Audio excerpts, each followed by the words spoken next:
মুসলিম সভ্যতার এক অনন্য নিদর্শন সাতক্ষীরার তালার তেতুলিয়া শাহী জামে মসজিদ। কালের বিবর্তনে প্রাচীন ঐতিহ্য সমৃদ্ধ মসজিদটি বর্তমানে মিয়া মসজিদ নামে পরিচিতি পেয়েছে।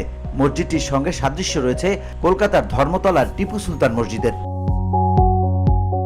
জানা গেছে ১৬০০ শতাব্দীর প্রথম দিকে মুঘল আমলে ধার্মিক মুসলিম জমিদার কাজী সালামতুল্লাহ খান বাহাদুর এই মসজিদটি নির্মাণ করেন। মসজিদটির নকশা ও কারুকাজের প্রধান দায়িত্বে ছিলেন তৎকালীন ভারতীয় উপমহাদেশের বিহারের এক বাসিন্দা।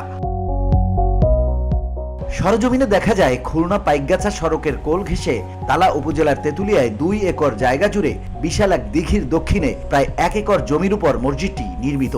এতে রয়েছে মোট ৭টি দরজা, ১৫ ফুট উচ্চতা বিশিষ্ট ৬টি বড় গম্বুজ, ৮ ফুট উচ্চতা বিশিষ্ট ১৪টি মিনার, ছাদের ৪ কোণায় ২৫ ফুট উচ্চতা বিশিষ্ট ৪টি মিনার। এছাড়া মসজিদের আওতাভুক্ত এলাকায় বহু অজানা ব্যক্তিদের কবরের চিহ্ন থাকলেও সেগুলো অরক্ষিতভাবে আছে যুগ যুগ ধরে। ধুলো, ময়লা ও ক্ষতিকর ধূলিকণা থেকে নিমিষেই মুক্তি দেয় চৌধুরী এয়ার পিউরিফায়ার। এর শক্তিশালী সাকশন ঘরের কোনায় কোনায় লুকিয়ে থাকা সকল ধুলা টেনে ফিল্টার করে এবং বের করে আনে নির্মল ও স্বাস্থ্যকর হাওয়া। মসজিদটি প্রত্নতত্ত্ব অধিদপ্তরের আওতাধীন।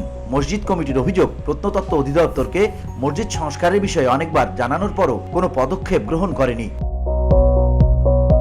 এ বিষয়ে প্রত্নতত্ত্ব অধিদপ্তরের খুলনা বিভাগীয় প্রধান লাভলি ইয়াসমিন বলেন, মসজিদটি সংস্কারের জন্য মন্ত্রণালয়ে জানানো হয়েছে, সেখান থেকে চিঠি পেলে প্রয়োজনীয় ব্যবস্থা গ্রহণ করা হবে। VOD Bangla news desk.